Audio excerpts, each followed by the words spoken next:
How can one determine the safe sex positions after surgery and when? And is this different for knees and for hips?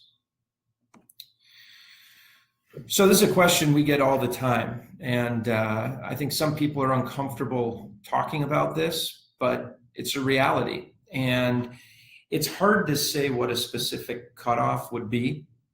What I usually say to people is you can expect a period of time after surgery where you're not going to be physically able to have sex.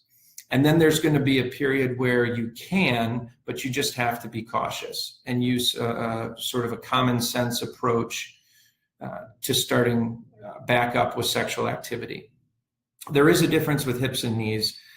So for hips, there's a few differences. First, depending on the approach that your surgeon used and the different precautions that you may have, whether it was from the front or the back, that might dictate which positions are safe and which positions are unsafe. And there's a lot of literature and good articles about what you can and cannot do immediately after surgery and then as you progress.